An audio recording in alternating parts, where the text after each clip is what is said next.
Good evening, all. If I could just ask you all, please, to take your seats.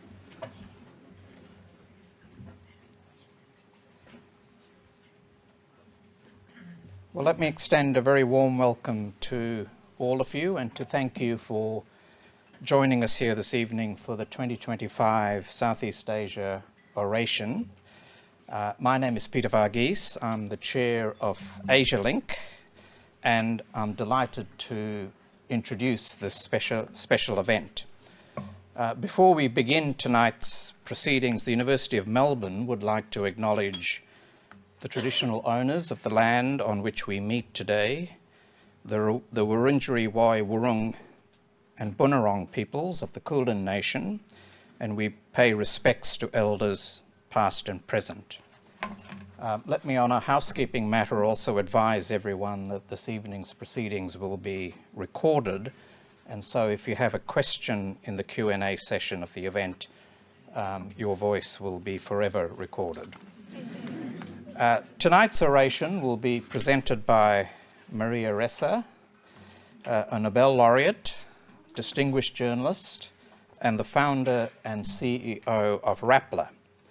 In 2021, Maria was awarded the Nobel Peace Prize for her efforts to address corruption and safeguard freedom of expression in her native Philippines.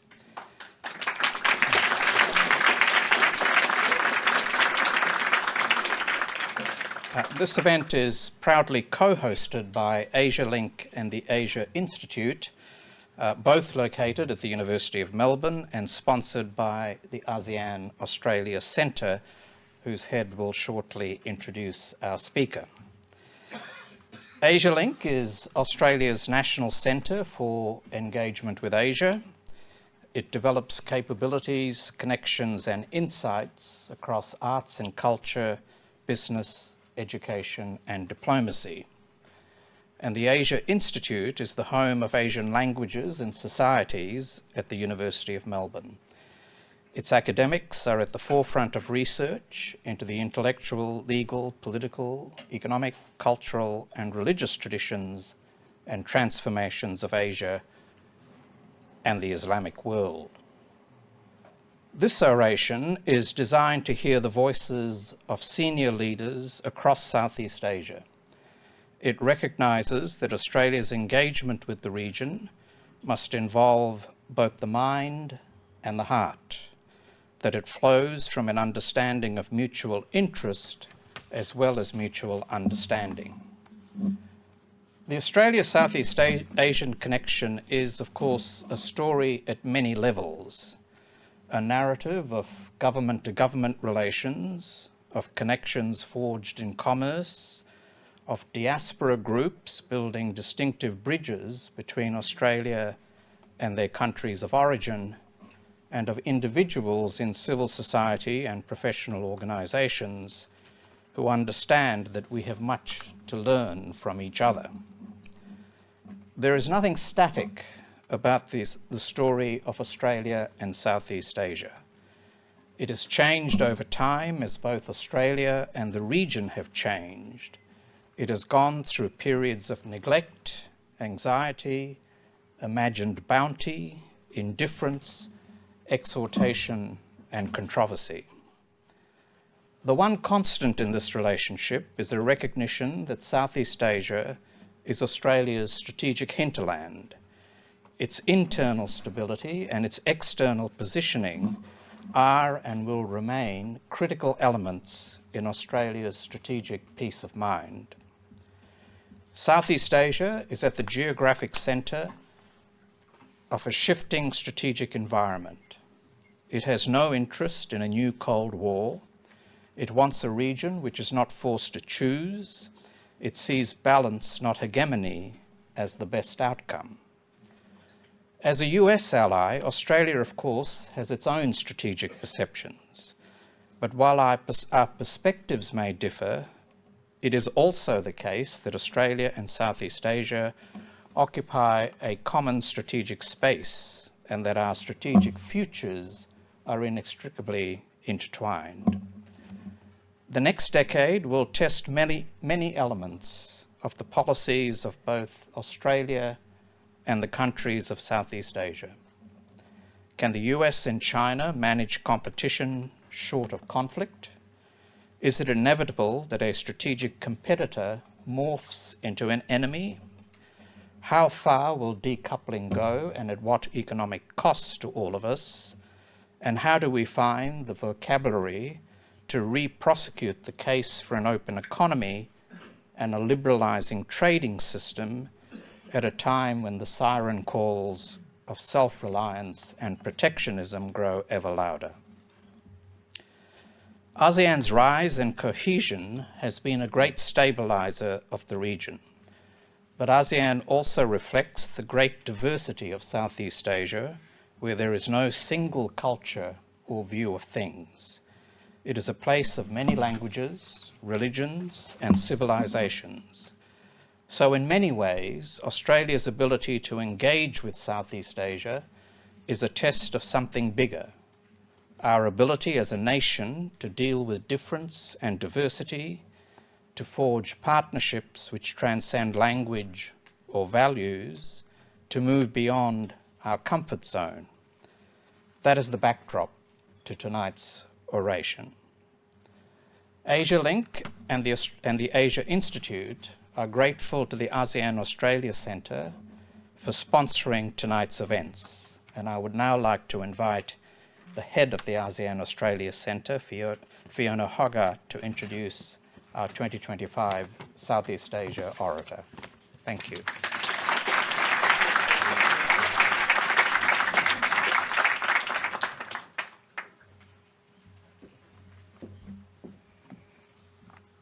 Thank you for the warm welcome, Peter.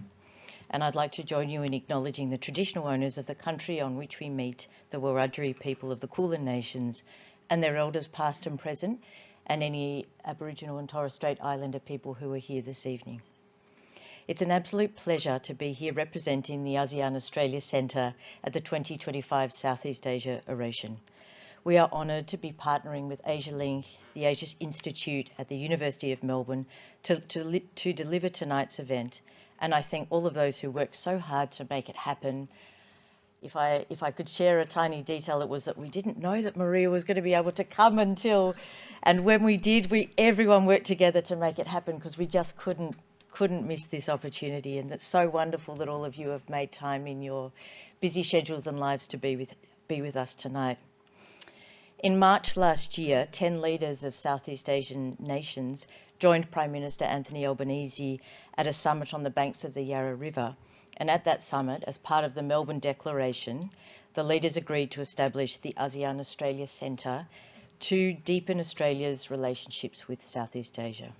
And today our centre is working across Australia and our region with partners such as Asialink across education, business, culture and community. We want to enable more Australians and Southeast Asians to work effectively together, to engage thoughtfully and share knowledge and stories with each other. And we particularly want to engage with the over 1 million Australians who identify as having Southeast Asian heritage. They're a very important part of our story. Our programs are supporting scholarships to help Australians study in our region and bringing exceptional Southeast Asians back to Australia to train, network and develop business opportunities. As Foreign Minister Penny Wong says, we share a region and a future. We are stronger when we work together. And tonight we welcome a distinguished guest in that spirit of building connections. Maria Ressa is a leader and a globally recognised expert in freedom of expression, journalism and information in today's world. After a career in journalism in Jakarta in the Philippines, Maria co-founded a top digital news site, Rappler, that has fought for press freedom in the Philippines. As Rappler's CEO, Maria has endured political harassment, was arrested and has had to post bail 10 times to stay free. Rappler's battle for truth and democracy is the subject of the 2020 Sundance Film Festival documentary, 1,000 Cuts. For her courage and journalistic integrity, Maria was one of 2 journalists awarded the Nobel Peace Prize in 2021 in recognition of her efforts to safeguard freedom of expression, which is a precondition for democracy and lasting peace. In 2022, she was appointed by the United Nations Secretary-General to the leadership panel of the Internet Governance Forum and currently serves as its Vice Chair. She is a Professor of Practice at Columbia University School of International and Public Affairs, where she leads the Democracy and Technology Initiative. She has authored 2 books on Al-Qaeda and Southeast Asia, and her most recent book, How to Stand Up to a Dictator, has been translated into more than 20 languages. My favourite quote from Maria is that inspiration spreads as fast as anger, and I'm sure we'll all be inspired tonight. So please join me in welcoming Maria Ressa to deliver the 2025 Southeast Asia Oration.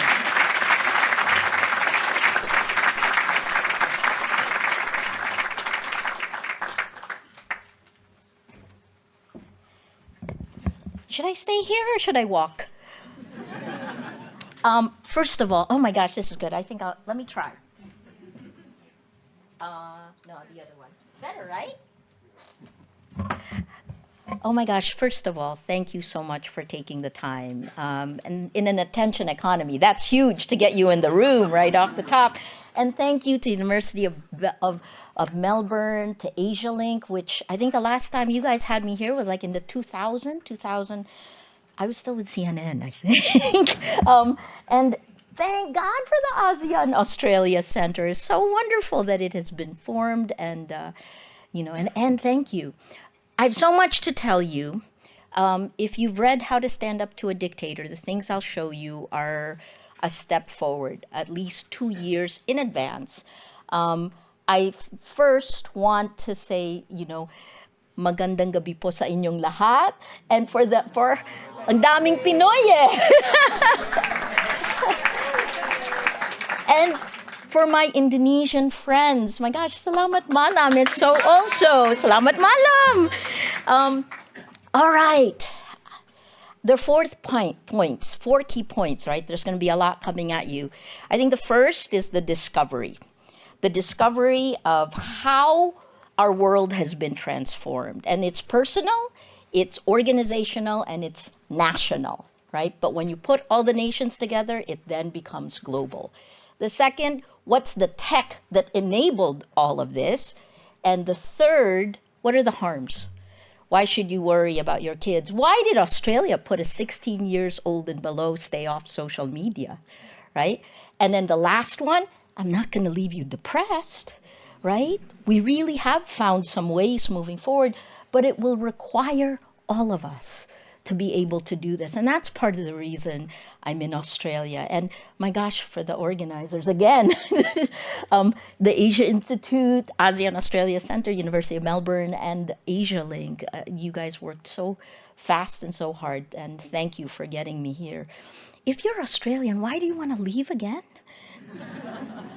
It's so, the sun is beautiful. All right, let me move. Let's pull it down.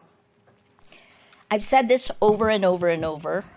The key part, since 2016, which is when we discovered this, without facts, you can't have truth. Without truth, you can't have trust. Without these 3, we have no shared reality. I see you all the way over there and all the way over there. We're in a shared reality, and somehow I can reach you better, right? Because we're in the same space. Without that shared reality, there's absolutely no way that we can begin to address problems, to solve anything existential like climate change. We can't have journalism. We can't have democracy. And I'll show you how quickly we can lose it. So facts, truth, trust. The second thing there is that the biggest problem in our world today is actually impunity. Impunity, right? Whether you're talking in the physical world, where you have Putin and, well, Ukraine and Gaza, right off the top, and then you also have Africa, Sudan, all of the different conflicts that have emerged in our own region, Myanmar, right? So as this has happened, that impunity, you'll realize that most of the tactics of the strongmen rulers that are pushing back rule of law are the same tactics used by the tech companies. I'll show you that as well. Hashtag reclaim our rights is the main point. And finally, the last one. Part of the reason I can show you some of this is because I was both the reporter targeted, which means when you're under attack on social media, and I was getting an average of 90 hate messages per hour, you don't have to ask the tech companies to give you the data. So it's kind of a curse, but a blessing, because once that happened, all of a sudden, I could take the data and analyze it, and that was everything. So that was the attack. Data is everything. The second point is I run our business with my co-founder, so I can see the impact of everything that's happening. And finally, the last one is we build our tech, right? So that cuts across. All right, now I'm really starting. All of this, as you heard, came out November 2022, the same week ChatGPT was rolled out. And by the second, I was in San Francisco, it was the second part of the book tour, someone in the audience gave me a ChatGPT summary of my book. But this was the question I asked Filipinos at that point in time, and I had hoped that I would not have to ask Americans or I hope I don't have to ask Australians, but this is the question for everyone in our world today. What will you sacrifice for the truth, right? When it is a battle of facts. After that, you heard, it's now been translated to more than 25 languages, and fascinating that regardless of culture, geography, or language, it shares several things in common. The French, very aggressive. It's not how to stand up to a dictator, it was resist the dictator. Can you hear? Japanese was interesting. The title in Japanese is actually not about resisting any dictator. It's about social media, I'm told, right? Korean was interesting, especially after the coup attempts and the counter coups, right? Mandarin, it's out in Mandarin. Yeah, shocking, not so shockingly. It's doing well in Mandarin. This I really like because this is Georgian. And when I went to Georgia last year when it was launched, it's now become the rallying cry for the journalists under attack. I mean, Zia Amaglobeli, she's in jail. She was sentenced to 2 years in jail, but she couldn't say anything at the back of the courtroom. She just held up the book. So that makes you, that to me, I was like, okay. And this is the most recent one. Which country? Oh no, keep going, but interesting. Mongolia, right? Mongolia stuck between China and Russia. What's fascinating again about this is that I'm going to summarize it in 3 takeaway lessons, but you should still read it because I'm not ChatGPT. I did read it for you, but the best part about this is that I wrote it during the pandemic. And the 3 lessons I'll pull out for you, I wrote 400 pages, my editor cut out 200. Because he said, do you want everyone to know everything you know, or do you want them to read it from cover to cover?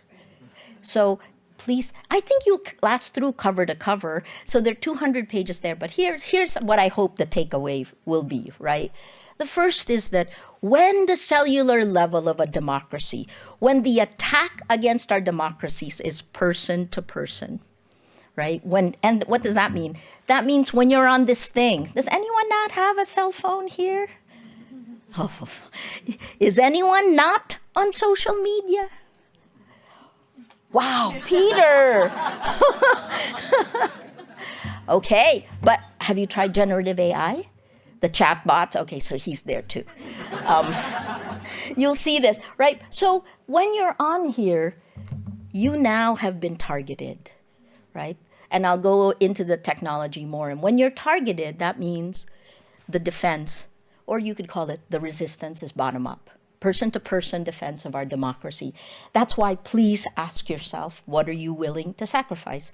Because I think this moment, if we do not act within the next 6 months, and actually the main onus will be on Americans, right? Then, oh boy. The second, death by 1,000 cuts. which part of, well, this is the metaphor that we use. So that's not the Taylor Swift song. It's not the Taylor Swift song, which Rapplers were the ones who were saying, 1,000 cuts, not that one. This is 1,000 cuts, Al-Qaeda. And the idea was that every single, cut bleeds. And at a certain point, we've been cut so often, even if it's a paper cut, that you're bleeding out and the body politic dies. It's death by 1,000 cuts of our democracy. Where do you stand up, right? Is it when Gulf of Mexico becomes Gulf of America, right? Is it when a reporter is jailed, right? When I was arrested, our top newspaper came out with this great saying. They took the Martin Niemöller quote, and they said, first they came for the journalists, we don't know what happened next. So death by 1,000 cuts. If you wait, you get weaker. And at some point you die. And then finally, how do we deal with this? Because actually I wrote the book because everyone kept asking me, Maria, where do you find courage? And then I realized, I don't know, I never really thought about it, right? And how do you do that? You embrace your fear. I gotta ask the Rapplers to stand up, because imagine, here in Melbourne, I have some ex-Rapplers in the audience, and Rapplers. Our original reporter, Natasha Gutierrez, David, who's here, a PhD student, Vaughn, Kevin. Please take care of them. And Ambassador Amanda Gorley, who was herself attacked by President Duterte then, right? You go, girl. She was super strong. The Australian ambassador was a really weird moment in time. Embrace your fear meant that we thought through what were the two biggest things we were afraid of. One was getting shut down, the other was violence, the other was getting arrested. I got 2 out of the 3. We didn't get shut down permanently, and I'm still here.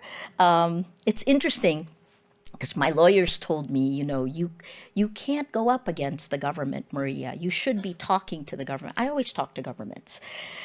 I'm turning 62, so this is my 40th year as a reporter, as a journalist. But when a bully tries to make you do something that goes against the values you hold dear, it's hard. You don't even start negotiating. And what we learned here was that once we had a workflow for the worst nightmare that we could have, we could move forward. And my team will tell you that we literally drilled a shutdown every quarter, right? If 200, well, only a dozen came into the Rappler office, but if the policemen came in, they would know what to do with their cell phones, the Rapplers, they would know what to do with their computers. We drilled it. Embrace your fear. Whatever you're most afraid of, you hold it tight, think it through, do a workflow, and keep going. Because if you've already dealt with it, then nothing can stop you. Why is that important? Because your courage will determine the future of humanity. That sounds like it's overblown, but it's not. This moment, and I'll show you more. I gotta move faster than this. I told you discovery, right? Let me show you some of the 90 hate messages per hour that I got. Every time one of them did something award-winning or did an investigative report, I got things like this, right? So this is the way I look, the way I sound. I'm not corrupt. I've been a reporter for a very long time, so they couldn't do those. But what they did do is I have dry skin, I have eczema.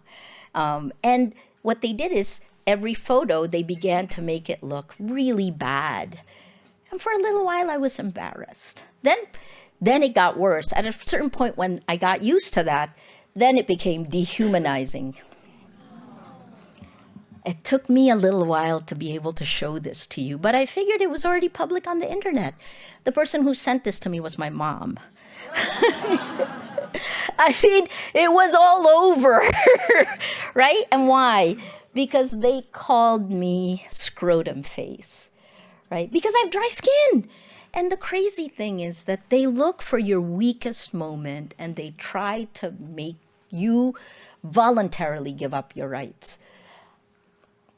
This was on Facebook for many, many, many months, right? It's dehumanizing. Dehumanization is the first step towards violence. And they were very creative. This is a Facebook page. The film 1,000 Cuts of PBS. My skin is better than this, right? Yes. I'm going to take this because it's more fun. No, can you? No. Push. Check. No, all right, fine. It's okay, no problem, I can stay here. But look at 1,000 Cuts, right? So this, literally, they kept their Facebook page. Oh, thank you. I like feeling taller. Vogue PH is the page, it's still there, and they're very creative. They didn't just, make my skin look really bad, but they also added scrotum face, right? At the beginning, when it first comes at you, you like cringe, and I think it pounded me for a little while. But what doesn't kill you makes you stronger. Dang. And it did make us stronger. And I gotta tell you, in the time that we were working, right, in 2019, so 2017, after 2016 were exponential attacks on social media, then the law was weaponized. In 2017, we had 21 cases, 21 investigations. At one point, it became 27. In 2019, in a little over a year, I had 11 arrest warrants. I began to workflow getting arrested. I've won 10 of the 11 cases now, by the way. Yeah. Or Rappler. Okay, we got to get off this. It's kind of ugly. I don't know why I stopped. Oh yeah, then generative AI. Of course. Then deep fakes. I spent some time with this Australian billionaire who filed a case against Meta, Andrew Forrest. You guys, so he filed a case against Meta because they were using his face to trick people into buying crypto. I don't know how many people I tricked into buying crypto, but I couldn't file a case.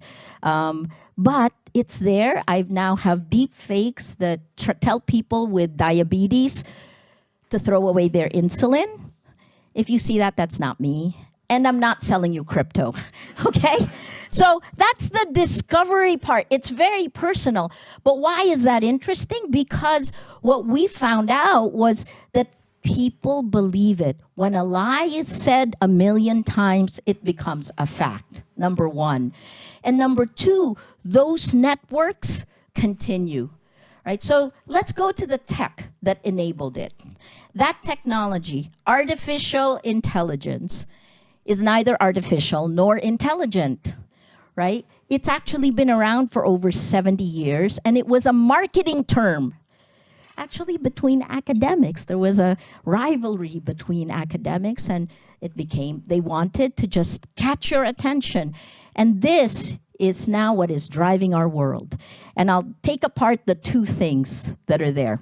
Social media, which is machine learning. I know there's one Filipino-Australian who is computer programming, right?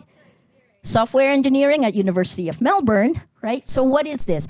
This means that if you are on Facebook or on any of the social media things, machine learning is used to make a model of you, model is the word they use, that knows you better than you know yourself, right? They use all different data points.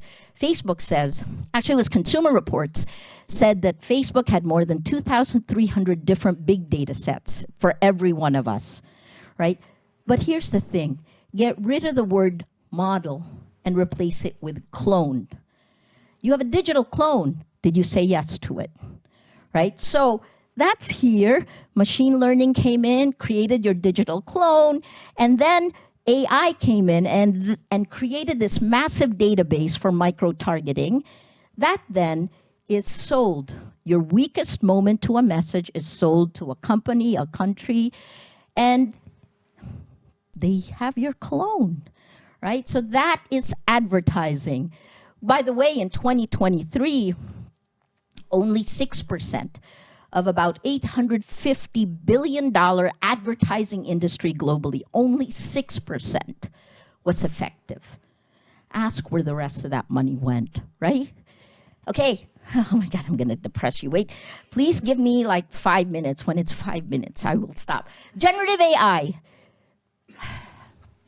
Every single one of the large language models, which is the technology behind it, is it's not anchored on facts. Generative AI is a probabilistic machine, right? Which is the same with social media.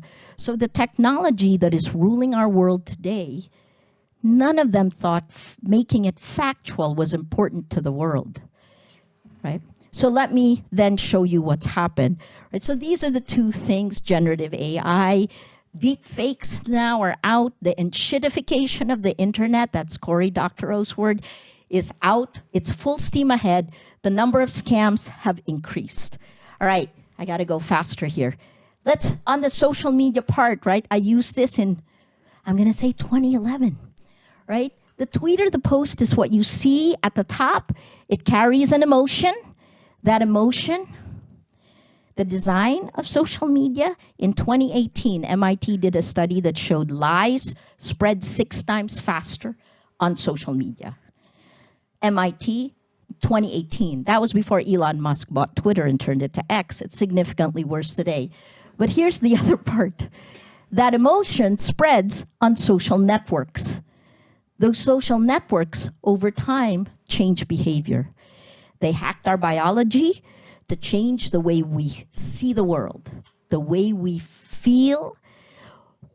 If you're pumped full of toxic sludge, fear, anger, and hate, that changes the way you see the world, the way you act, the way you vote, right? So, and I'll quickly go through here. Social media, you're very familiar with the casino. There's a casino in my hotel, but the casino is just a slot machine. Opportunity, unpredictable rewards, and then you can do it again, right?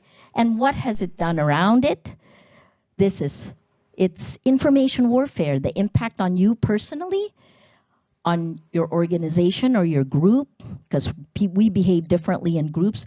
Did you know in this room, if I yelled at one person, if I'm angry and yelled at one person, it would spread further. But this was the work of Nicholas Christakis. It spreads through 3 degrees of influence. Online, it spreads like wildfire. So this is designed to be addictive. There's sociological.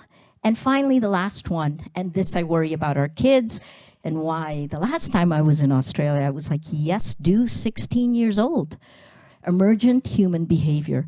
Literally, it is changing the plasticity of our brains, our emotional reaction. If you're always pumped full of dopamine, it's like being permanently on drugs, right? Okay, finally, facts, truth, trust.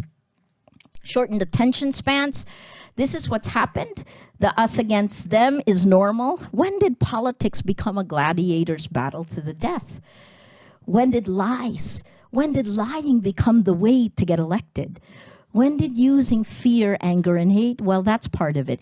The Friends of Friends algorithm is a growth algorithm. All of the social media platforms use it.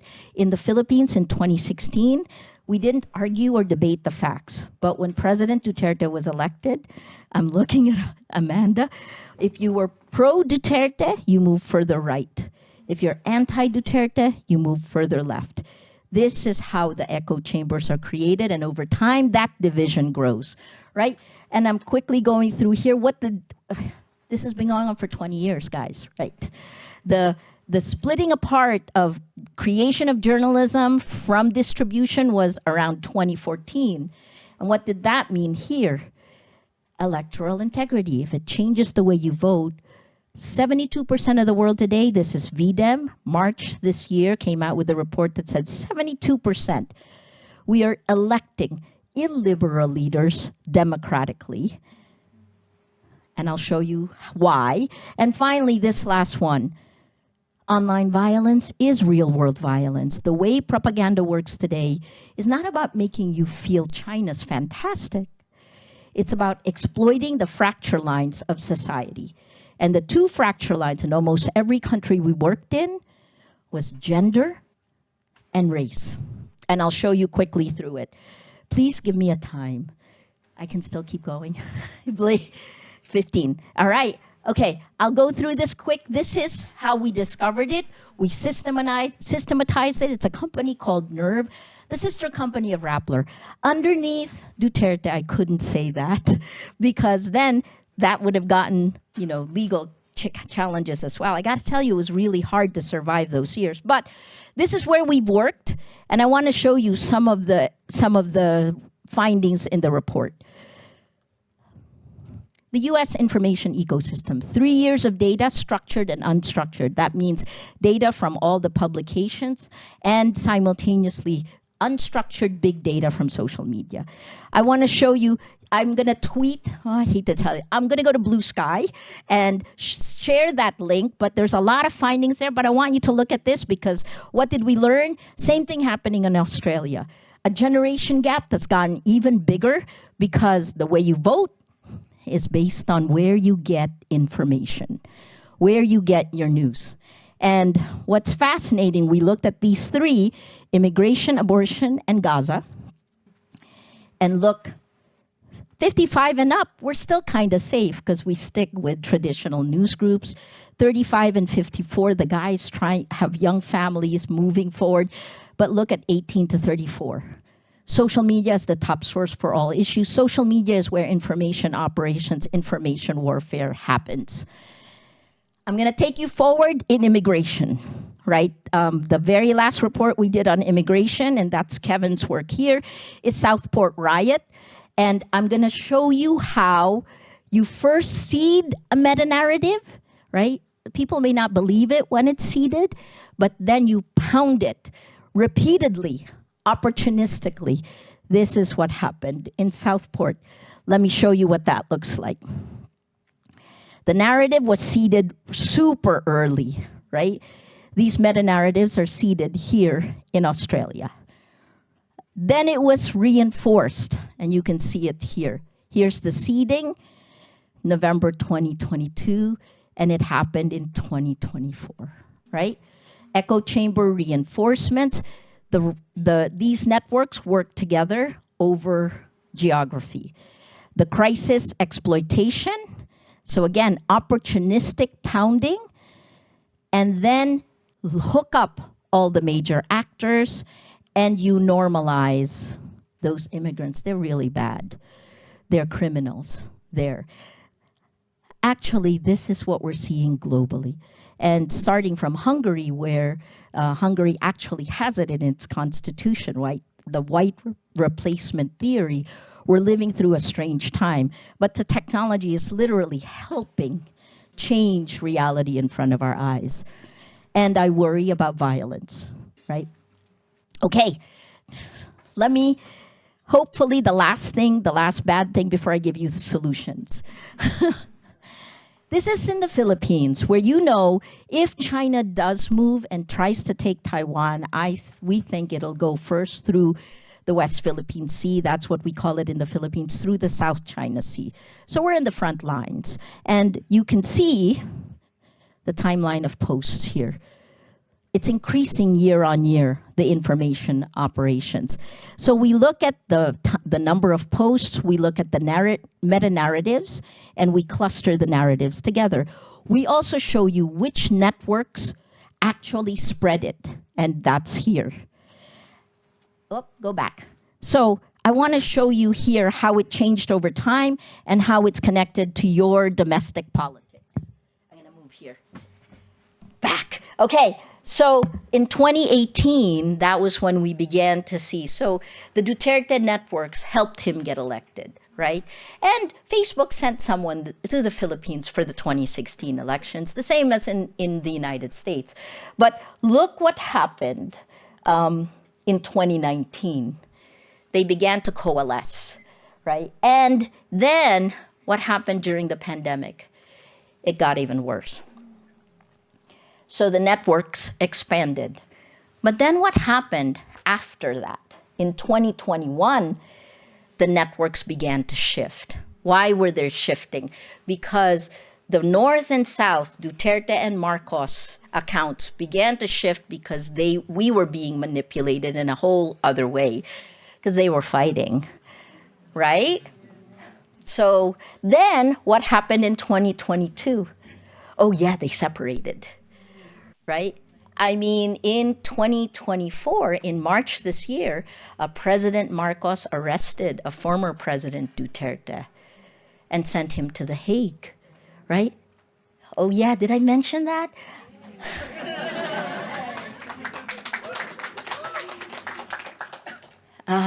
Yeah. That's why you keep going. You never know what's going to happen, right?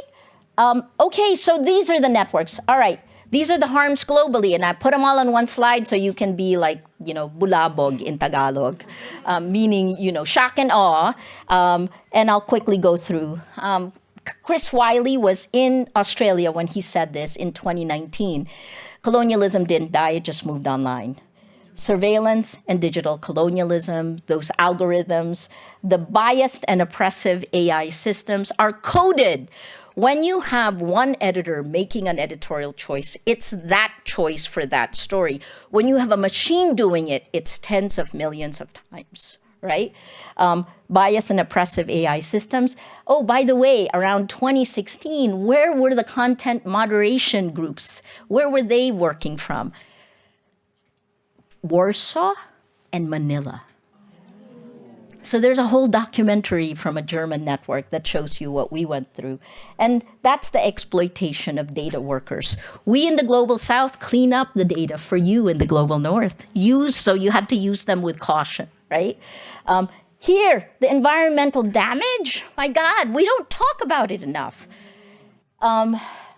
Just this weekend, I was with climate change experts who estimated that the amount of energy it would take to power the kind of speculative generative AI boom is going to be the size of energy that is used by Japan by the end of the year.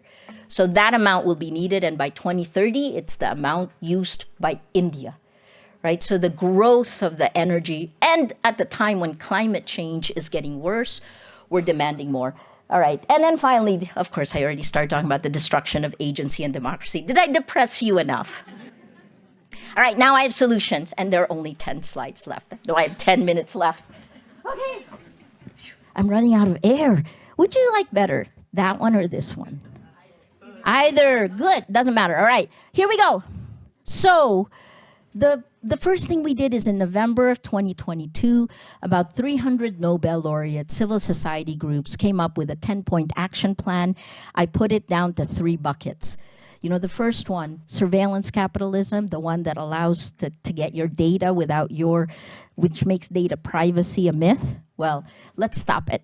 Stop surveillance for profit. When you give your public information ecosystem to private groups whose only goal is profit, we have a problem. Stop surveillance for profit. The second, stop coded bias.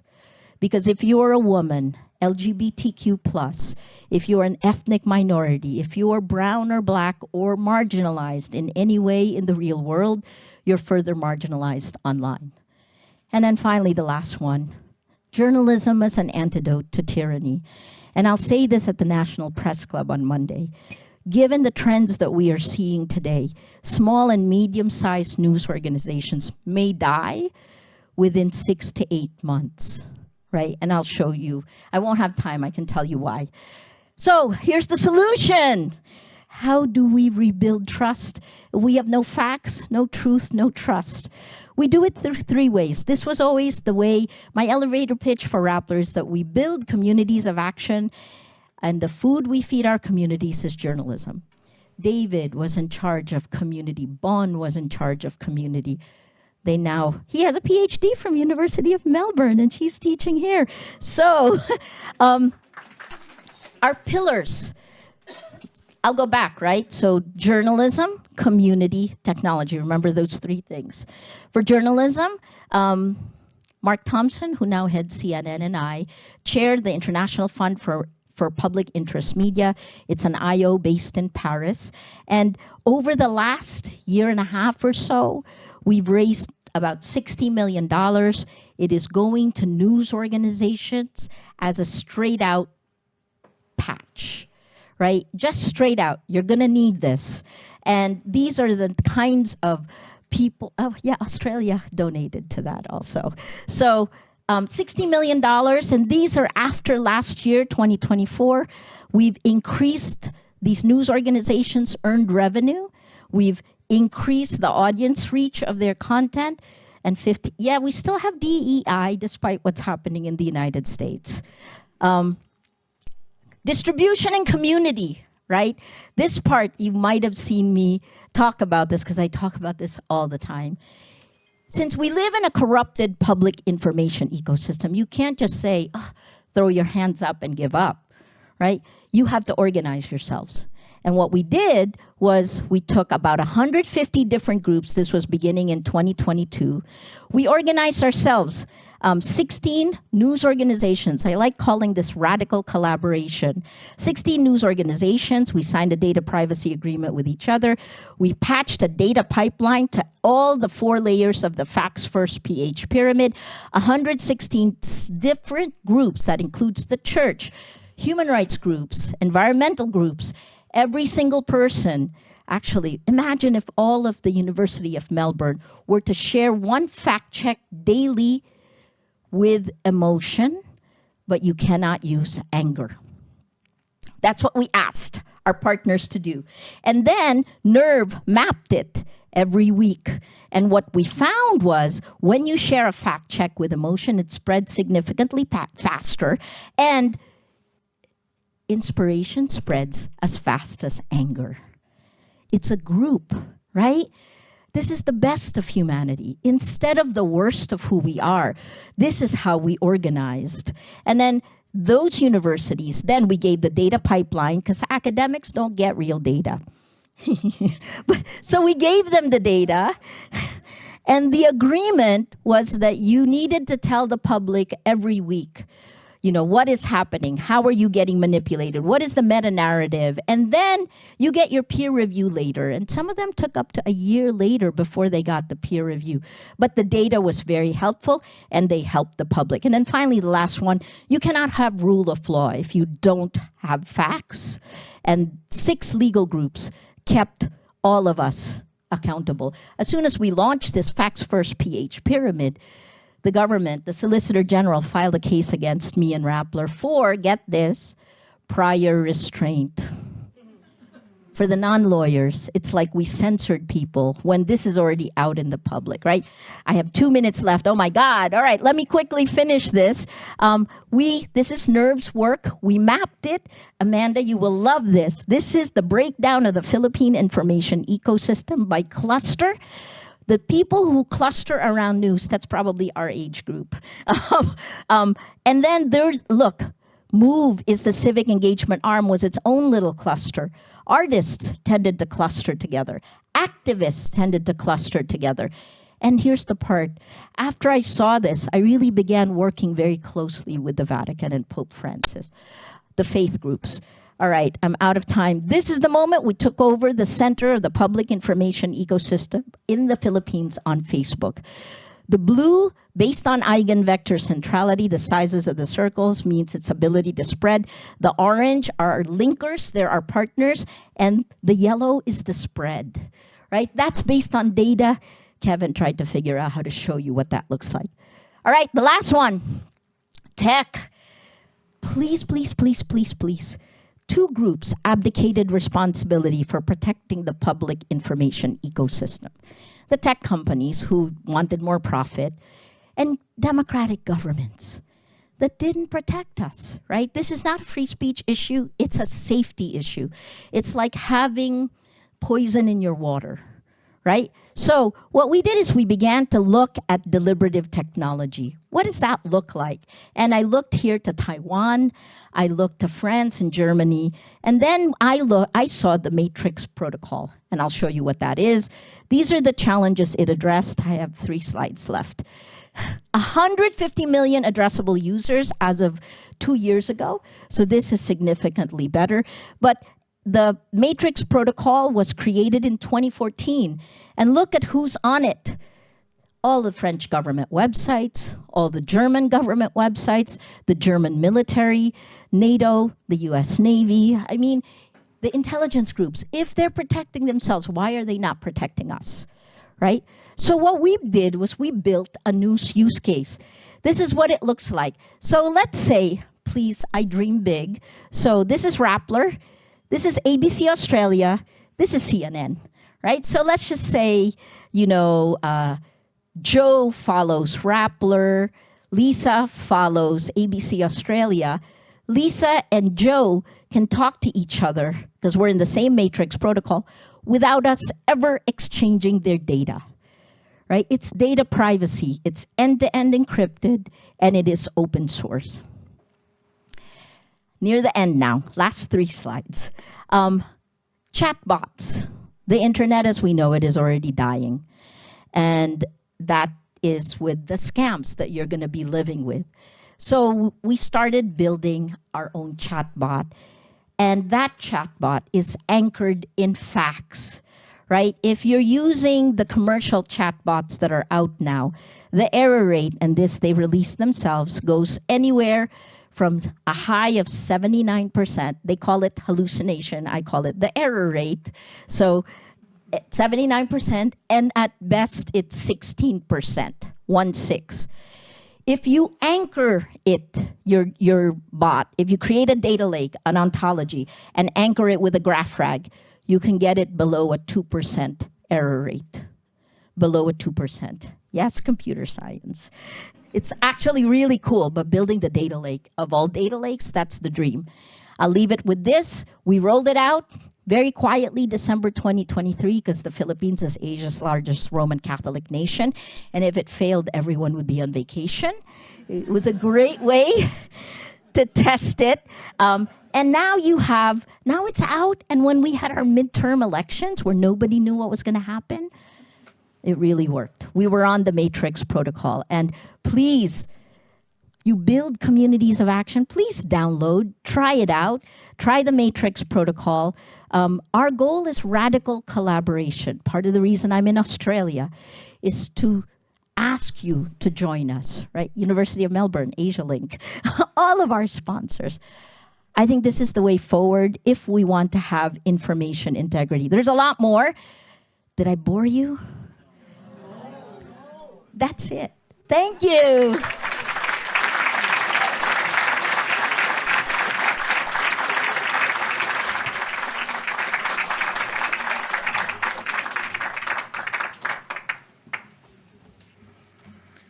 Hi everyone, my name's Andrew Ressa. I'm Director of the Asia Institute, which along with Asialink is one of the hosts of the proceedings this evening.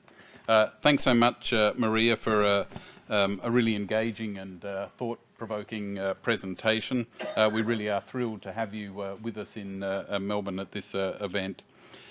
You've given us some terrific insights for the upcoming panel discussion and a terrific vocabulary, I have to say, as well. I spent a lot of the presentation jotting down terms that you'd used: facts, truth, trust, impunity, dictators, resistance, gender, race, echo chambers, discovery, tech, harms, courage. You didn't use the word hope, I don't think, but you certainly gave a message of hope, and I think that's terrific. Clearly there's a lot to worry about here. But you've outlined a strategy for us that that gives us a way forward, and that's a really terrific contribution.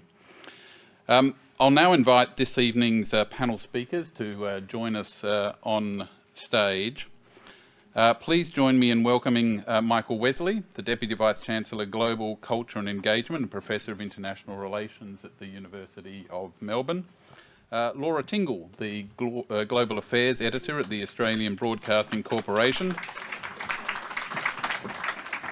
Laura is a Walkley Award-winning journalist with over 4 decades of experience reporting Australian political affairs. Nicholas Coppel, a former Australian ambassador to Myanmar.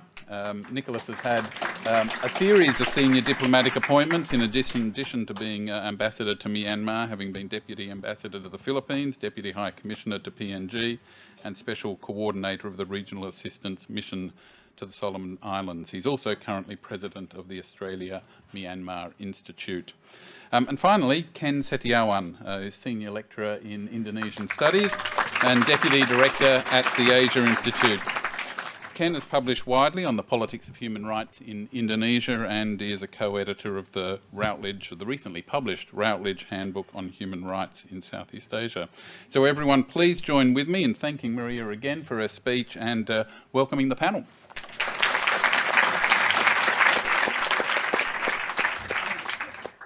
Andrew, thank you. And Maria, wow, thank you very much for a wonderful lecture.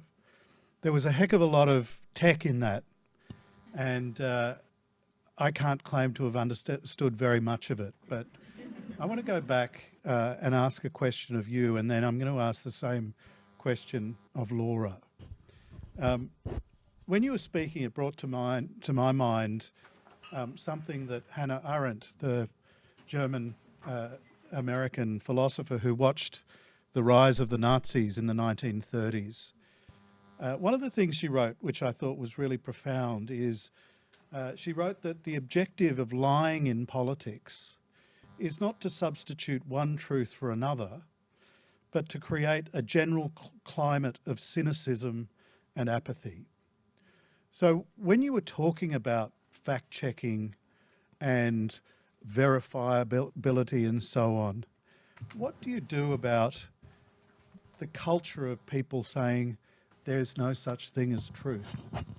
My truth is as valid as anyone else's truth, and I will believe what I want to believe. That's the argument, actually, that's always used, right? It's all relative. There's no truth. That's also not true. We're in the University of Melbourne, right? We're here, that's a fact. That's not debatable. But online, you can pound 1,000,000 times, we're in Manila, and some people will believe you. I think that, sorry, I just realized I didn't tell you where Southeast Asia was, right? Because, of course, Southeast Asians were some of the first adapters to the technology, Indonesia. And then I would say the last part, we're back to the future in Southeast Asia. Myanmar is the example of how platforms enabled genocide. We have this from both the UN, which sent a group there, headed by its chairman, Marzuki Darusman, the former Secretary of Justice, and then Meta itself, before it was called Meta, I think. They sent them to Myanmar, genocide in Myanmar. Has anyone actually been held liable for that? Has there been any design changes in the platforms that enabled this? No. So back to the future, Malaysia, we have our, well, let's start with the Philippines, President Marcos. Malaysia, Prime Minister Anwar. Indonesia, President Prabowo, right? So, and how did all of that happen? Part of that is a breakdown of trust and name recall. So you go back to tried and tested names that retain some kind of connotation. 85% of how we vote is not based on what we think, it's based on how we feel. So back to your question, and let me wrap that one up. The goal of the information operations on social media, which is being used for and against your candidate in many instances. There are now private companies that, like Cambridge Analytica, the goal is not to make you believe one thing, as Hannah said, it's to sow chaos. So you don't believe anything, in which case you can't demand your rights. You can't mobilize. If we don't have a shared reality, you're not going to be able to demand better. And last, the only form of government that exists that thrives in an environment of no trust is a dictatorship. Laura. Well, like everybody else, I'm a bit bamboozled by all the technology. So I suppose what I'd make some observations on is sort of, shall we say, the practice of politics as we see it now. And it strikes me that we've got to this point now where the lies have all become so big that even with all of the manipulation, they're testing, what we see. I just give one example. The Israeli government says there's no starvation in Gaza. And whatever your views are, you've got to say, I'm not sure about that. That's not what I'm seeing. So to me, the interesting thing is the sorts of phenomena that Maria is talking about online is actually what we're seeing take place every day now in politics. You know, Donald Trump. And if you think about what your reactions are to stories now, it's not, you know, beyond any ludicrousness of it. I was listening to the radio yesterday morning, I think, and there was a story about an environmental group which was saying that they were going to fight the alligator Alcatraz in the courts. And I found myself thinking, good luck with that one, because you suddenly realise that you don't believe that the US courts will work. You know, the UN is sort of basically just a lobby group. You know, who cares what the UN says? You know, so it's about not just undermining your sense of truth. It's about undermining all the institutions as well. And that to me is the boiling frog moment. That, you know, along the way, it's not just the actual statement that you're losing. It's, you know, it's the infrastructure as well. Ken Setiawan, last year we saw the presidential election in Indonesia. We saw the election of Prabowo Subianto, someone who had lost two previous presidential elections, ride to power very much based on a social media campaign. Can you tell us about how Prabowo and his backers used social media, why it was so effective, and what that tells us about contemporary democracy in Indonesia? Thanks, Michael, for that question. Social media was absolutely critical in the election of Prabowo Subianto. As you mentioned, he had run for the presidency twice previously. On both those occasions was unsuccessful. What was really interesting about the presidential campaign last year was that the image that Prabowo portrayed of himself, or his team portrayed, was completely different.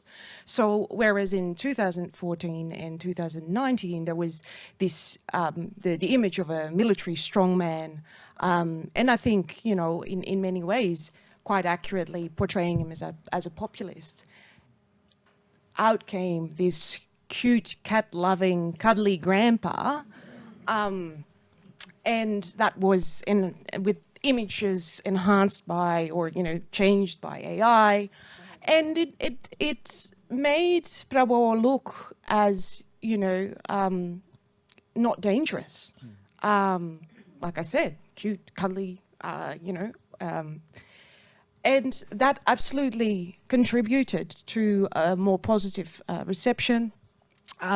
It definitely also resonated with young people, who in turn were very critical to his electoral success. Of course, there were also other things, such as that he strategically paired up with Jokowi's son, and Jokowi being so very popular, that really helped with getting people back him.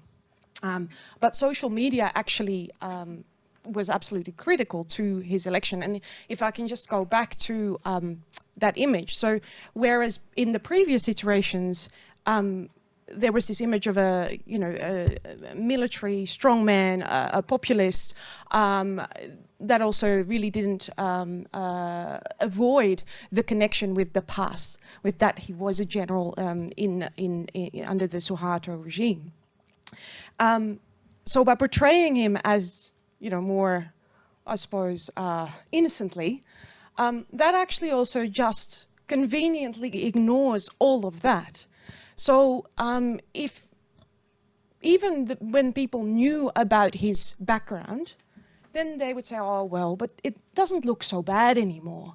And even people that I spoke to in the lead up to the election said, oh, but, you know, this is his third time he's trying. It's so sad that he hasn't been elected yet. So, and what can he do because he's so old? And we have seen what he has done, or what his government has enabled, including an entrenchment of militarization in Indonesia's governance. And that is very dangerous, because that's when you know, there's less space for civilian control, and that is detrimental to democracy and human rights.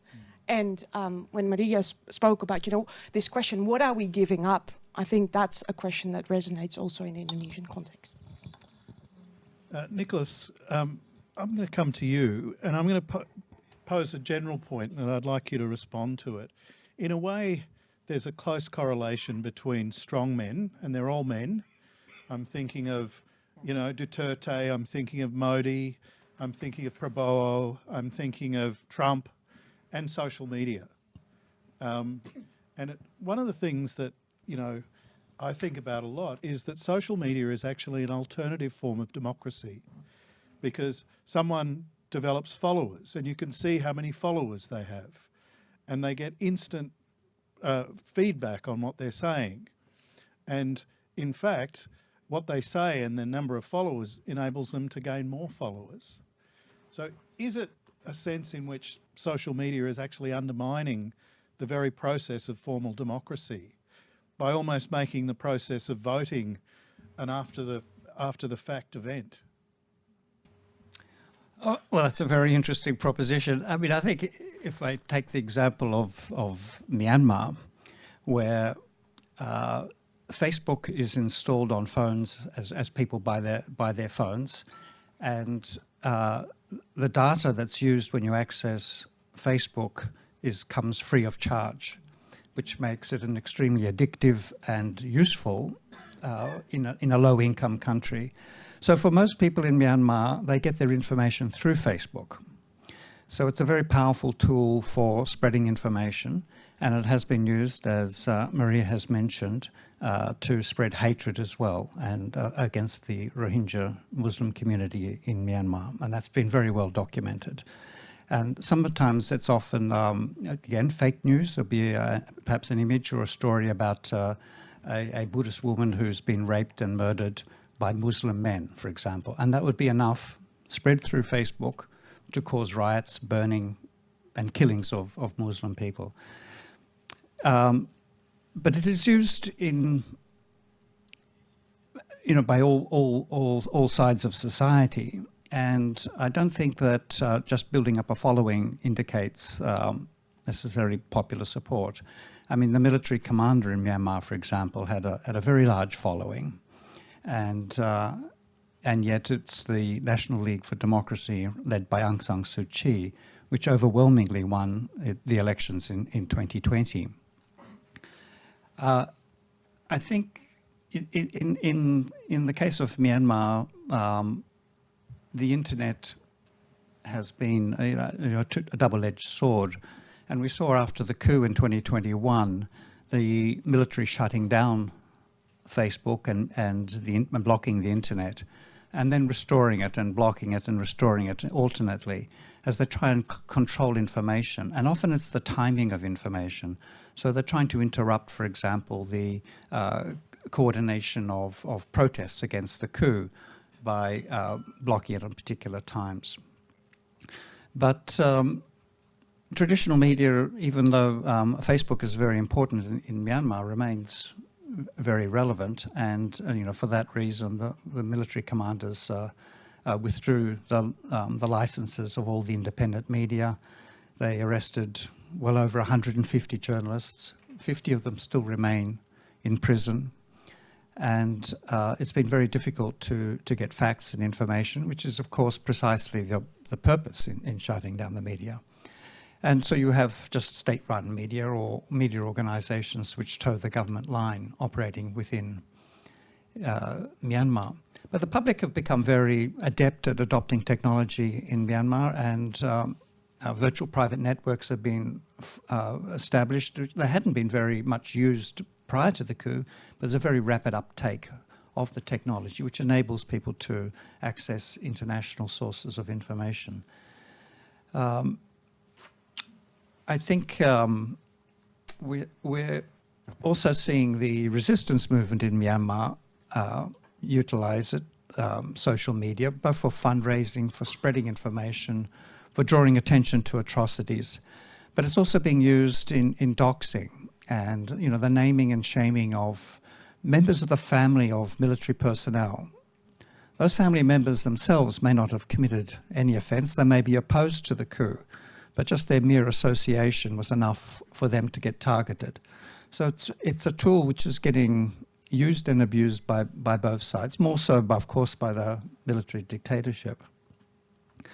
So this is perhaps a long way of answering your question, where I think it isn't so much a form of democracy and illustrating the strength of particular politicians through their following that they get on Facebook. I think it's very much more a tool rather than an outcome, and it's a tool used by all sides. Laura, I'm going to jump to you and ask you about your observation of Donald Trump and how he uses social media to dominate the news cycle. What's his tactics? How does he do it? And, you know, where does that leave journalists like you? Well, of course, like a lot of people, I've actually moved on to being fascinated by Gavin Newsom, but that's another story. To sort of see him using the Trump tactics against Trump.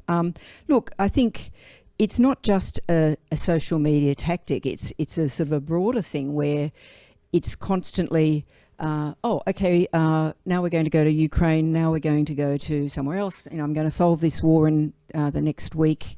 Now we're going back to Gaza. Now we're going to start picking on people in Washington. And it's just that constant disruption, so that in some ways there's no capacity to create a narrative. It's about creating havoc without really caring about the consequences. Because I think you've got to start with the presumption that he actually doesn't stop and think, oh, if I sort of create all of this chaos around tariffs, there's a plan here. You know, I don't think there's actually a plan here, because why is he now targeting India, because it was buying Russian oil when he's actually being nice to Russia? I mean, it just doesn't make sense. But in a messaging way, I think it's just about that process of sort of trying to create an image that he is omnipotent, when in fact, I mean, the thing that keeps occurring to me is all that's happening is that we're seeing that he's so not omnipotent, you know, that he's emphasising the declining power of the United States. The idea that the United States can now solve Middle East peace or solve the war in Ukraine is so clearly ludicrous. I mean, I don't even know if they could if they were doing it properly anymore. And so to me, the really interesting question becomes, at some point, does this just become obvious to people? And I think it sort of is. Whatever his base might be doing, whatever might end up happening in the United States, I've been so struck by the fact that a lot of other countries in the world sort of decided pretty quickly, okay, well, we're just going to have to work around this guy, you know. And I think there was a piece in Politico the other day sort of talking about the fact that the Europeans have got a quite clear strategy of we're just going to humour him. Oh, yeah, thanks, Mr. President. You're so great. You know, just keep doing all that bigly stuff. But in the meantime, working amongst themselves. I mean, he's done the world a bit of a favour in a weird way of making people rethink the world without America, because I think it did make people really, really lazy. Does that go? Great, thank you. Maria, I'm going to ask you about the Philippines. You know, we were talking before your lecture about the extraordinary dynastic politics in Southeast Asia that we're seeing. Of course, we've got a Marcos back in charge of the Philippines. Who'd have thought it? Now that Duterte's gone, now that he's, you know, often getting prosecuted, who fills that space? Is there another Duterte rising? Is it his daughter who's the vice president? Or are there other elements, the people who were posting those incredibly horrible images about you? Is there now a waiting constituency for the next Duterte to fill? Thank you for asking that question. But, you know, the reason I became a journalist, and I'm sure it's similar, Laura, is because information is power. Information is power. The narratives that rule our lives determine what world we create, right? So what happened after he was arrested in March this year was the same Duterte networks that helped him get elected came back to attack President Marcos. Oh, how is President Marcos doing? We moved from hell to purgatory. I mean, we won 10 of 11 cases, right? I mean, and there's no new case. But there is Sara Duterte. Sara Duterte was supposed to have been impeached. Again, you're watching our information operations playing within domestic politics. This is happening in every country around the world. And the domestic politics is, Marcos is now against Duterte, or perceived to be. We have a Senate that, like the United States, I mean, look, what happened in the United States, I am both Filipino and American, right? And I felt like I was teaching at Columbia when all of this was happening, and I felt I had a sense of not just deja vu, but PTSD, right? And it's what happened is the judiciary is weakened because they've been appointed and they're individually targeted.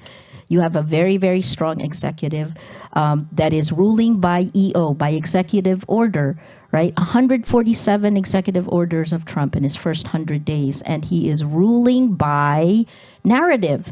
It is driving the narrative of the United States, even if everything is at a standstill. And the legislature, like in the Philippines, collapsed to support a very strong executive.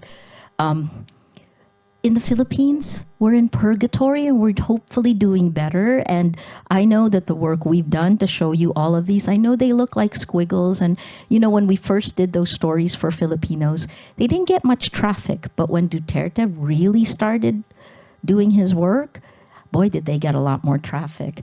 And I'd say last thing, I didn't even realize, you know, when Indonesia was burning in the fall of Suharto, John McCarthy was the ambassador and Gareth Evans was, you know, how cool. They used to run away from me, so it's I'm glad they're here. Can I come back to you? You work on human rights.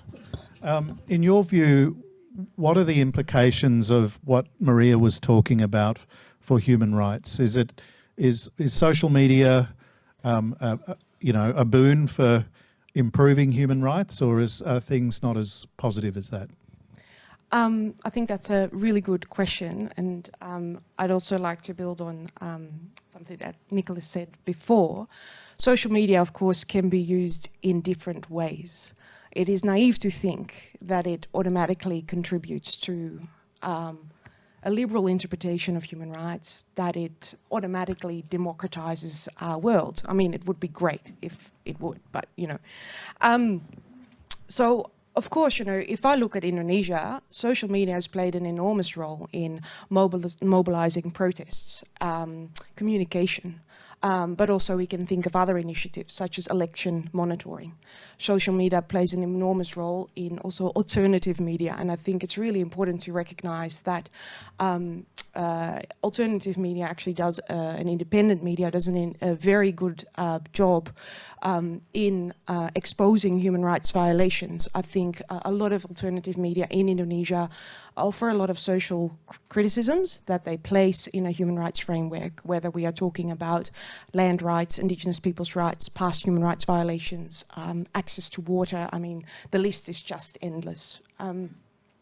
But of course, social media can be used by other groups. It can be used by conservative and liberal groups. And maybe one example is also how social media at some point, or a hashtag that was trending was in the context of women's rights, Indonesia tanpa feminis, or Indonesia without feminists. So really taking aim at feminist ideas and global human rights ideas about women's rights. We, I think, are all familiar with how terrorist groups can use social media for recruiting. Social media can also, and social media influencers can also be used by governments to promote their policies. That can be done in the context of COVID vaccines, tourism campaigns, but also to promote new legislation which is actually really harmful or very problematic in the context of human rights. And in the Indonesian context, I'm particularly thinking of the omnibus law on job creation, which really impinged on workers' rights, had strong impacts on the environment and the removal of environmental assessments for investors and businesses. So to come back to the question, social media, yes, I think, you know, it can go in both ways. So it can mobilize, but that mobilization can go both in the direction of illiberal and liberal trends. Let me pose the same question to you, Maria. On balance, social media good for human rights or bad for human rights? Awful for human rights. Yeah, sorry. And, you know, I mean, look, let's talk about the tech lobby. At the time when the EU was looking at the Digital Services Act and the Digital Markets Act, hit over 150 million euros. Million, did I say, in 1 year. And in the United States around that time, so this was like 2 or 3 years ago, it was $70 million. It's the largest lobby in the world today. Rappler is a partner with every single tech company, right? So I'm not speaking for Rappler, even though I'm using Rappler's data, because we're partners with them. But by design, social media has turned the world upside down because it's good for profit, right? So if by design you spread lies, right? It's like you told your child, lie 10 times. I'll give you ice cream every time you do that.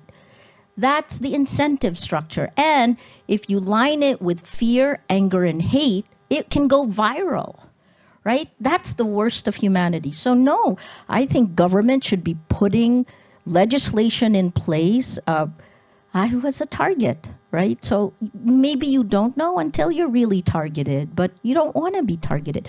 Women journalists in general, this was a UNESCO report from 2022. A 300-page book on UNESCO. It's called The Chilling.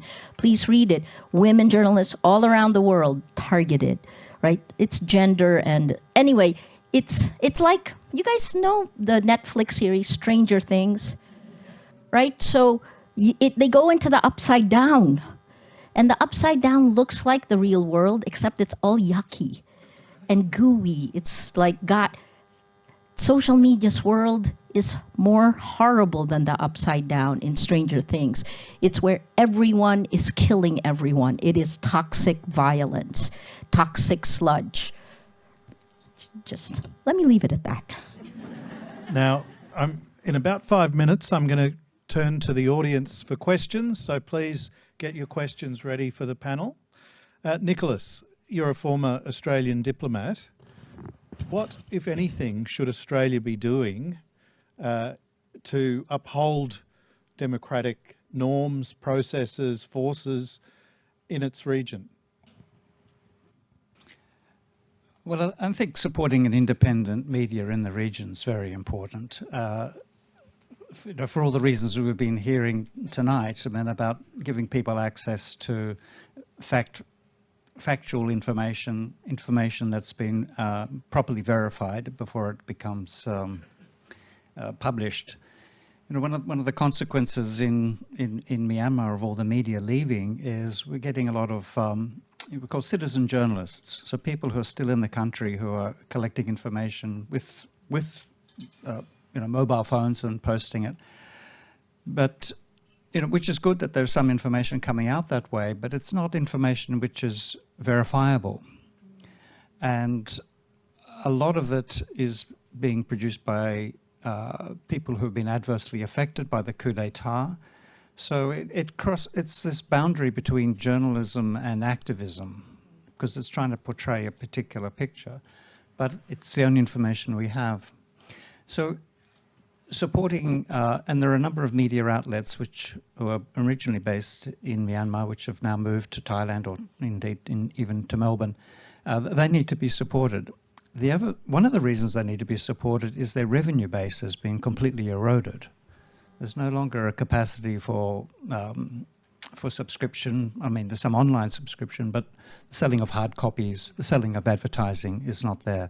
So financial support is important, but also support for journalism training it remains important right throughout Southeast Asia and the Pacific. More broadly, in terms of support for democracy, I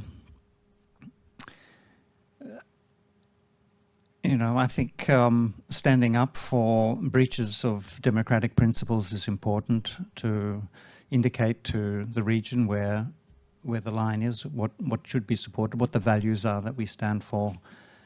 And, there are a number of programs for training of parliamentarians, but that tends to be in countries that already have democracies or nascent democracies. In countries that don't have a democracy or have been subject to coups d'etats or have more authoritarian regimes, media tends to be the method of arousing within the population a desire for something more, for something better. And I think that becomes very important. Laura, I'm going to put the same question to you. Does the Australian media have a role in upholding democracy in Australia's region? And in Australia, for that matter. And in Australia? Do you want to say it? Look, absolutely. And I suppose if I go back to one of the things I've been thinking about in all of this is, earlier incarnations, if you like. Now, I work for a public broadcaster. Maria's book, which is really good, by the way, recommendation. But she talks about how Rappler was not just targeted in terms of personal attacks, but in terms of the attacks on its commercial base. There's people saying, "Don't follow Rappler, don't support Rappler." In the same way, public broadcasters around the world have been under attack from both governments and from some of our larger private sector competitors, i.e. News Corporation. And, it's been a really large onslaught. It's been the same effect, which has been to reduce the funding base of public broadcasters, and you can see what's happening in the States right now. We do have a really important job, and I think it's one that the ABC chair has talked about. It's not just about explaining democratic institutions, but if you look at the sorts of things that, say, the ABC is doing now, it is, and this is what I spend a lot of my time doing, it's about explanation journalism, and it's about following audiences to the places where they are. So, look, the average ABC television viewer or radio listener is possibly about my age and demographic.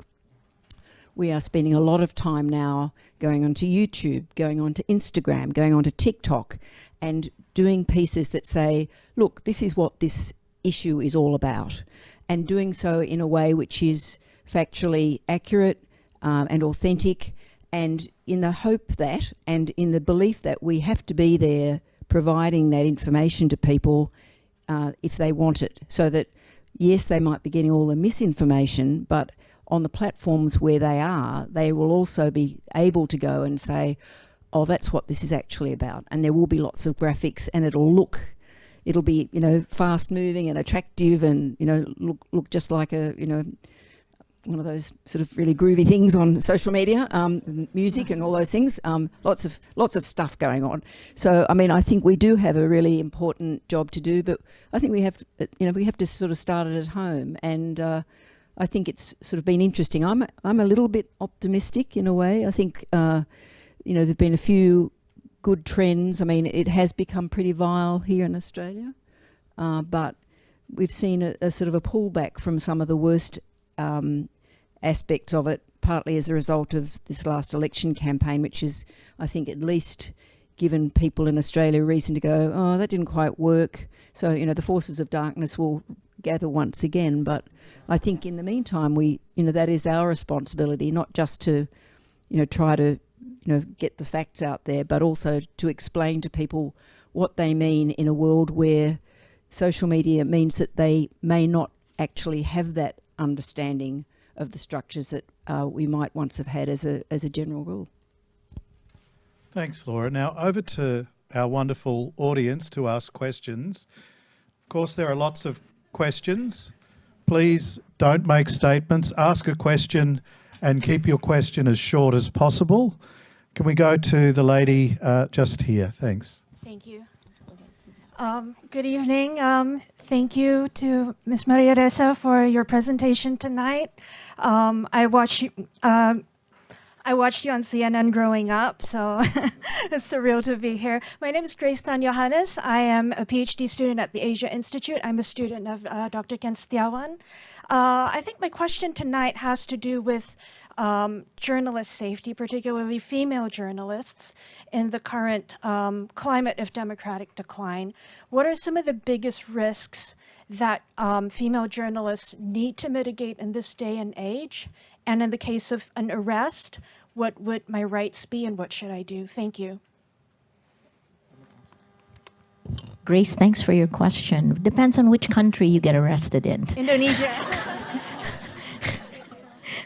I mean, right? Like, you know, so I have the crack. Well, it's a really tough time to be a journalist. And so kudos to all the journalists who keep going, right? You can look at the number of journalists who have been arrested, harassed, jailed, killed have increased, even as the quality of democracy has decreased. That's stats from almost 20 years. Right? If we go right across. In the Philippines, when I was arrested, they were very nice to me. But one thing I do remember was that a woman I barely knew, who was a doctor, who understood how the system worked, stopped me in the middle as I was being brought and said, "Say I am your doctor." Because one of the things that happens is that you're physically checked. A doctor checks you and you're stripped, right? So so be aware, right? If you're a reporter, if you're running a news organization, you have to know step by step. I think I went through this with every one of our reporters. One of the best, and this is where we did use social media to defend against attacks, was that anytime our Palace reporter, Pia Renada, we did a training for where everyone takes the least number of steps to go live. And she was banned from the Palace and went live, right? So there are times when you don't have a phone, and that's part of it. Let me go to the more horrific things. Let's talk about America, right? And where journalists are being targeted. Let's talk about Gaza, where journalists are being killed. CPJ, I sit on the board of the Committee to Protect Journalists, and you will have seen very strong statements right now, right?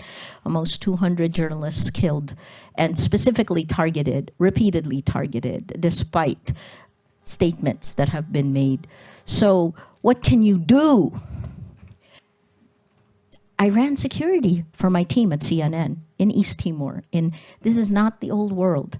And this is where I do feel like oftentimes, like what's happening in Ukraine now, the journalists in Ukraine work together. It's radical collaboration because it's super expensive and you don't know, right? So, okay, the three things I would say: know what will happen in case the worst happens, so prepare for the worst, form your alliances, radical collaboration, and the last one, I want to encourage you to be journalists, but you do not walk in blindly, right? So that's the best practices. Talk to other journalists who've been there. And there have been a lot more. When I was in my 20s, it was a lot of male reporters who would be in bars who would say, yeah. It's not yeah anymore. And by the way, sometimes in a conflict zone, it's better to be a woman. That's an old style, right? Because there are other things, because sometimes negotiation works better than a punch. So presence of mind. Okay. Can we go to the lady in the front row, and then we'll come to the others. We might take two together, one and then two. All right. Thank you. Hi, hi everyone. Thank you to all the panels, especially to Ms. Maria Ressa, who's my fellow Filipino.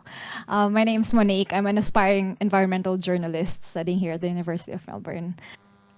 So my question is, in the global south, like in the Philippines and in Myanmar, where the people's attention span is made shorter by the proliferation of social media, how do you keep important issues relevant and not forgotten by the public when the next explosive issue comes along? I mean, because there are too many issues and the next issue buries the most previous issue. How do you do that? Thank you. Thank you. And if you could just hand the... Hi, my name is Tokuro. I'm a Japanese consul general here in Melbourne. And my question is very the simple one. How do you see the role of the media literacy? Since your Japanese book's title is Disinformation and the Dictator, and then I'm very curious, and I understand that the biggest power against disinformation is media literacy. If you have then you can fight against the disinformation. So I'd like to get your sense. Thank you. So the quick answer. So first, environmental journalists have been attacked a lot, right? In the Philippines, sometimes even more. So here's a little known statistic. More lawyers have been killed under the time of Duterte than journalists, right? So getting lawyers to defend us is also another challenge. But how do you keep a story in the spotlight? Especially when we were under attack, we would keep doing the stories, but the big thing that's happened is other news groups no longer pick it up. We're extremely fragmented. So what we started doing is radical collaboration. We began talking to other news groups to say, maybe, we're willing to share what we have, because frankly, for news people, we are all on the same side when it comes to facts. This is a battle for facts, and in a battle for facts, journalism is activism. So you keep focus, you keep going, and you build your community. The second way that you do that is you build communities of action. When we were under such attack online, we went to the public this way, face to face.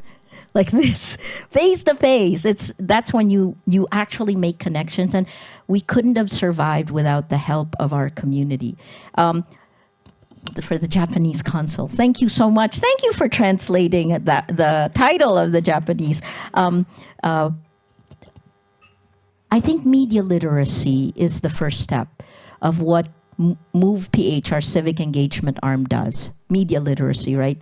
Finland, from World War II until now, has put in civic engagement in their schools, and it's one of the things that's allowed their kids to be more resilient.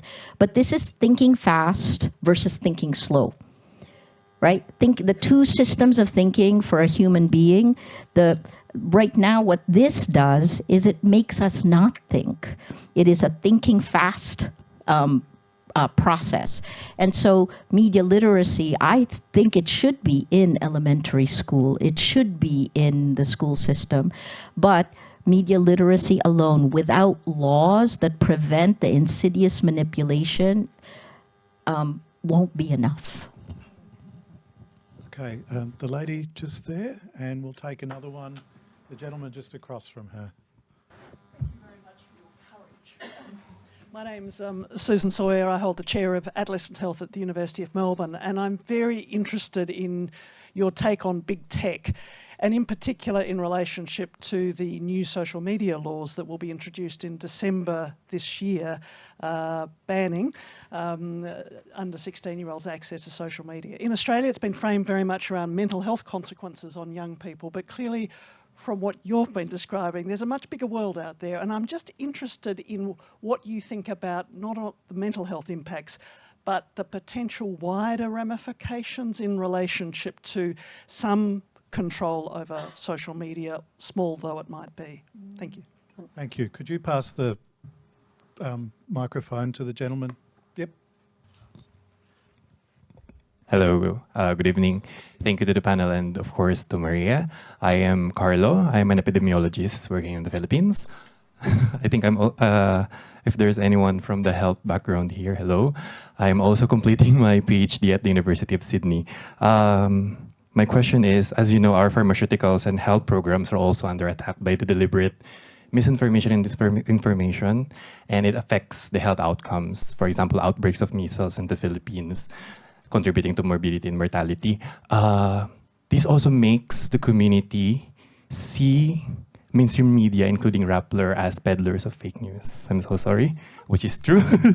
Can I ask, from a journalist perspective, how do we engage the community into how do we engage them into media literacy or receiving proper health information? Thank you. Wow, both such great questions, and I'll play one off the other. When you mean social media control, that it is a bad thing to control, to put legislation in place for social media, is that what you're talking about? Yes. Yeah, look, I actually always felt that technology as a whole was the least regulated industry globally. And the argument that we need to be innovative, so don't put laws in place against us, is false. I can send on Blue Sky. I'll send you to Blue Sky, not to X, but I'll Blue Sky all of the studies if you want them. Ask me for them. So it is good. It's like alcohol, right? Like we have age for alcohol, but I would say it's even more dangerous than alcohol because it isn't just one person losing control of themselves. It's all of us. What's a good example? This building has building codes. Those laws are in place to prevent the building from collapsing on us. The structures, the computer software you're building have no building codes. There aren't even, civil engineering, they have to have their laws in place for that, but the software that now controls our mind and our emotions don't. So it's not a free speech issue. I believe there should be more, and the only reason why you will get legislation for kids, the computer world will call it CSAM, right? They don't call it child pornography, which is what it is. They will call it a database called CSAM. That's the best database for trying to get rid of child pornography. Content moderation is a huge thing. I'm sorry I won't deep dive anymore on tech, but there needs to be more, right? Because there is no protection. Look, Rappler is very little. We have 15 million uniques. We're about 120 people, and yet we're building a public interest tech stack. Government should be doing that to protect us.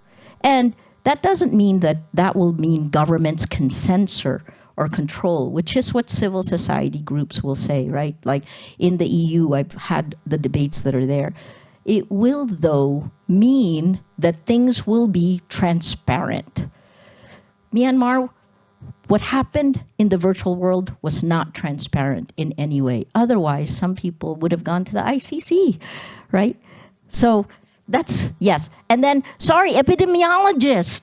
Thank you. So the key part, before COVID, I used to say this is like the tipping point of an epidemiological system, right? Like for each of us, it's a virus of lies. Think of it as a virus of lies. It infects you, and you don't know you've been infected, but you keep infecting other people. At some point, the entire system tips. That can be America. Now, how far will it tip, right? Why didn't Australia go that route? Partly because you saw what happened to America. The vote in Australia and Canada was partly a reaction to that. If it wasn't there, would you have gone the same route, right? So virus of lies. And I think about it like a river, and here's this factory, tech companies polluting the river with the virus with lies, and what we do is we go and take a glass, clean up the glass, and throw it back in the river. So please feel my great frustration. But what you said, right? I was repeatedly, and Rappler was repeatedly pummeled with fake news. We just keep going. And that means it will take. So a tech company enabled not just genocide, but enabled the destruction of our reputation among a significant chunk of Filipinos. And until today, we have to reclaim it, right? How do we do that? We do that by being transparent, building a public interest tech stack, working with civil society, radical collaboration. Okay. Just here, and then the lady just behind him. Thank you. Thanks for wearing pink, Maria. I think at the last Philippine election, a lot of Filipinos were disappointed by the result, and many of them be in this room. And tonight we've talked in relation to the Philippines only of a duality of the Marcoses and the Dutertes. Is there a path in what you've shared tonight for that third way, for the folks who wore pink at the last election to get back in there? Can you pass the microphone just behind you? Thank you. Thank you. Hi, I'm Ronalda. I'm a news production editor with Private Media, the publisher of Mandarin, Smart Company, and Crikey. My question is a bit more layered.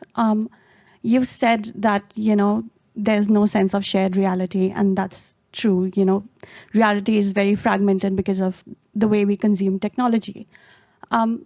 So for news publishers, when news is, broadly consumed online, and search is changing, traffic is plummeting for news sites, Google search is becoming more personalized, there are generative AI browsers, news sites are pulling out of social media, Facebook's threatened to, black out all these news sites. How do, as a journalist, you share that information?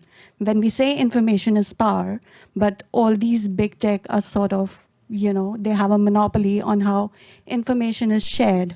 How do you disseminate it? What do you think the future of journalism looks like? I love both of your questions. I know Crikey, by the way, as the startup. I love hearing a Filipino with an Australian accent. It's really cool. I couldn't wear pink during the entire campaign. Pink was the color of the opposition, the vice president. Here's what we learned, and this is why the midterm elections are really interesting and why the Matrix Protocol was interesting for me. The surveys, like in America, all were wrong. And what happened in the midterm elections that we just finished was that two opposition, Bam Aquino and Kiko, actually did significantly better than anyone expected. And that is partly because the information operations had led up, right? The Duterte camp was so busy bashing Marcos that they had neglected to actually look at real people, number one. Number two, it was partly because the opposition senators began to be themselves, right? Kiko Pangilinan, senator, he became a senator, but he's actually taken the strongest anti-group positions, even when it was really unpopular under the Duterte years to vote against something. His voting record shows you that. He stuck true to it, and he was elected, right? Bam Aquino, is the nephew of our Ninoy Aquino, well, Noynoy Aquino, but that Aquino line. So I don't know where this will lead, right? But the good thing, again, hell to purgatory and getting better. That does mean, here's the other reason why it worked. People went out. People campaigned. People knew what was at stake. And so the way you fight insidious manipulation is you get together and you organize. This is a journalist telling you to do that. Isn't that weird? But civil society groups, journalism is part of civil society. And when you live in an age of exponential lies, how do you get out of the toxic sludge? So that's the quick answer to there. Oh my God, your next question is far harder. And I think this is, how do we share that information? What we've learned to do, and part of the reason I'm in Australia, is to help, right? For news organizations, we will live and die together. If we get to a point where America falls off the cliff, It will take, you guys are going to have to stand up a lot more. And I think Europe is finding this, but news organizations, we are all on the same side of facts. And I'll be right up front. We've spent $2 million, little group, money that came back because I started winning my cases. So, I mean, just on the back end, right? Rappler's annual revs, and I'll go into the annual revs, is between $4 to $5 million annually. That's how much it costs for Rappler. We're the only, because we focused on tech, because Duterte slammed us, and we would have died in 2018 because the government told our advertisers to get off. We dropped 49% of our ad revenues in 4 months, from January to April 2018. And that's how we created Nerve, right? So ask me anything. We will share the tech, right? Someone asked me, I was running an AI masterclass in Manila, and someone asked me, Maria, has anyone made money on facts? This is the problem, right? Because we're not insidiously manipulating people and we're not commodifying news and people, we're asking people to think, which is what a democracy is. Here's the last part. If you are literally going to stop thinking, which is what the machine can do, right? Please keep your kids, if they don't know how to write, keep them off the GPTs and because they're learning to write is everything. And when the machine does it and they're going to learn to edit, it's almost like you are asking them to run a marathon, but they're outsourcing going to the gym. Doesn't work. So to us, to news, this is part of the reason I'm here. Ask me. What we want is a global federation on the Matrix protocol. If France and Germany have led the way, but our biggest problem as news people, we don't do tech or data that much. Your tech and data teams are going to be your superpower. The lady at the back in the stripe. Hi, Maria. My name's Rain Cabrales-Seeker. I'm a Filipino advocate here in Melbourne and a journalist for 18 years now for community media. And my question for you is actually this, because you've often said that without facts, you can't have truth, and without truth, you can't have facts, and you can't have trust, I should say. So in a world where trust in institutions, and this is quite a sweeping question for everyone, the trust in institutions is collapsing. What should we rebuild first? And I know you mentioned the Matrix protocol and things like that, but I quantify it to 3 major, I guess, segments, which is the tech, the politics, and ourselves. And a quick follow-up question, Michael, don't come for me. And if it is ourselves, how do we then build media literacy in the next generation if we have such short attention spans? So thank you so much for your time, and yeah, lovely to meet you. Could you pass the microphone across to the gentleman?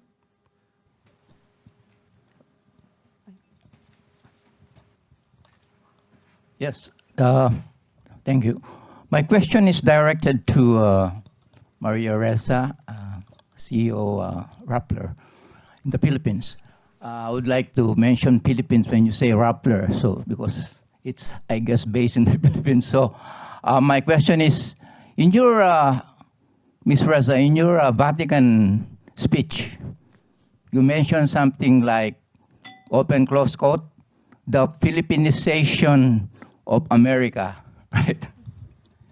And so, why is it so? Is it because Trump and Duterte are the same, like narcissistic kind of men? And I'm just perplexed, really, because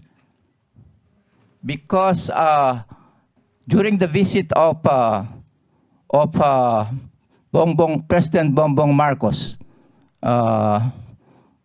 during his visit in the U.S., so Trump said something like, he's a good president, but his predecessor sucks, or something like, something like he doesn't know what he's doing.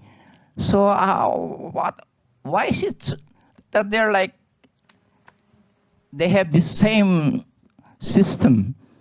They have the same style, like bluffing people. That's just my opinion. Thank you.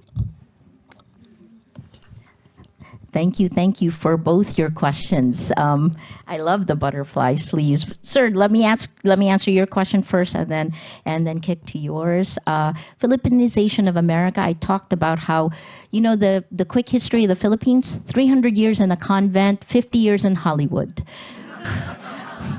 We were colonized by Spain for 300 years and then by the United States for 50 years.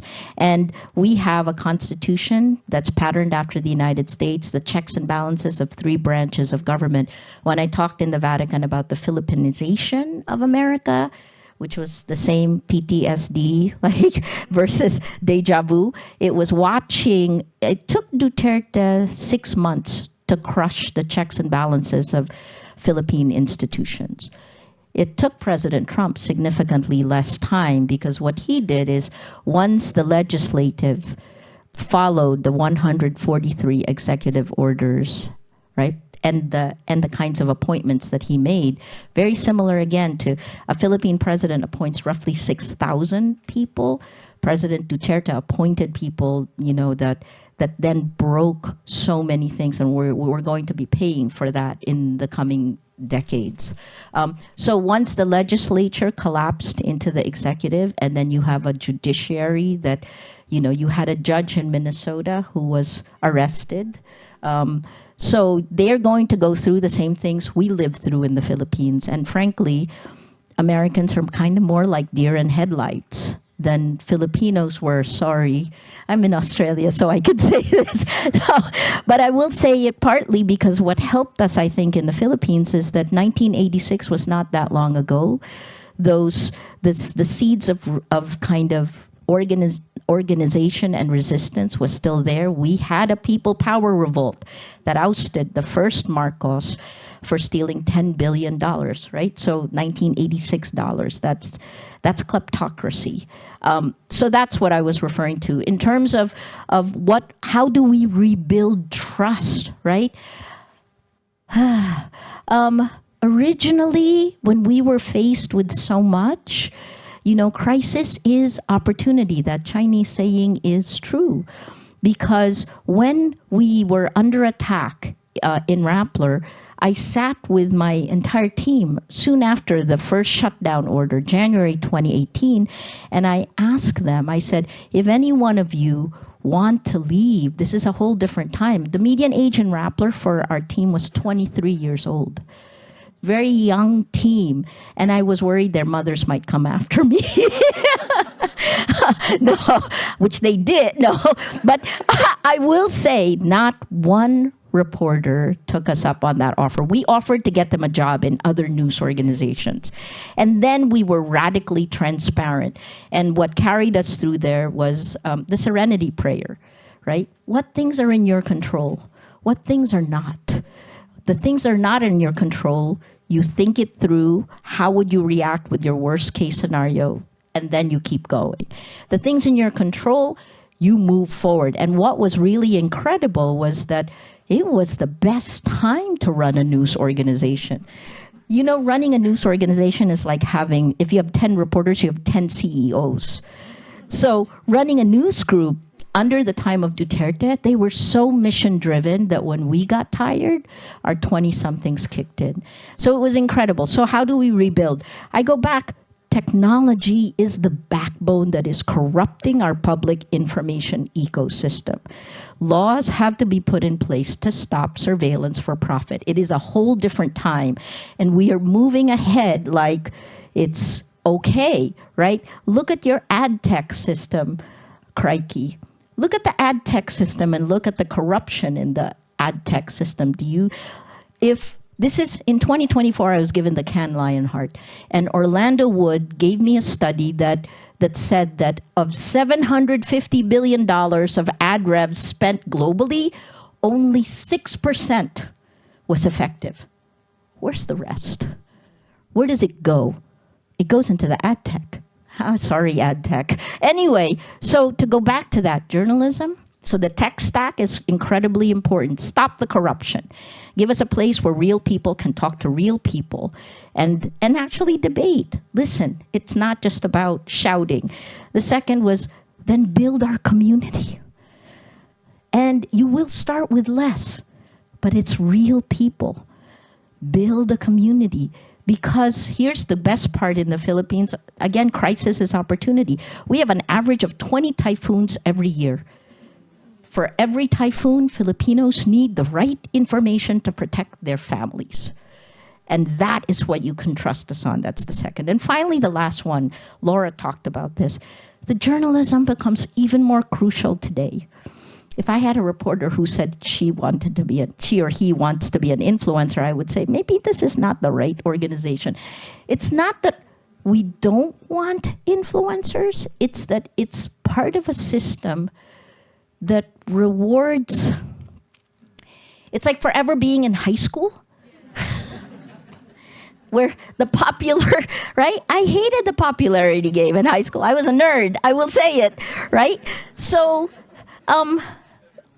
there has to be transparency so we can have a system of rule of law and a system of governance. It's the only way to restore trust in institutions.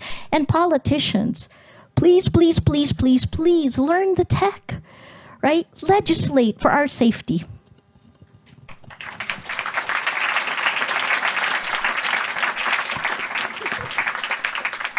Unfortunately, we are out of time. Maria, thank you so much. You gave us passion, lots of it. You gave us tech, lots of it. You gave us examples from the toxic sludge.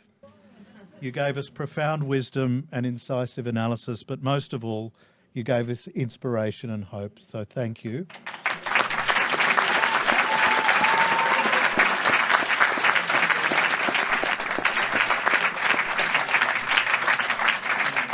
Can I also thank our wonderful panellists, Laura Tingle, Nicholas Coppel and Ken Setiawan.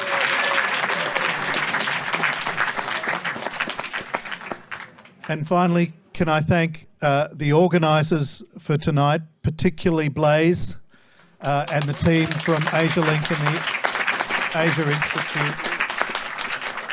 And all of you, thank you for coming out in this dreadful Melbourne weather. Please do stay and enjoy the hospitality and the networking afterwards. Thank you very much, and we'll see you at next year's Southeast Asia Oration. Thank you.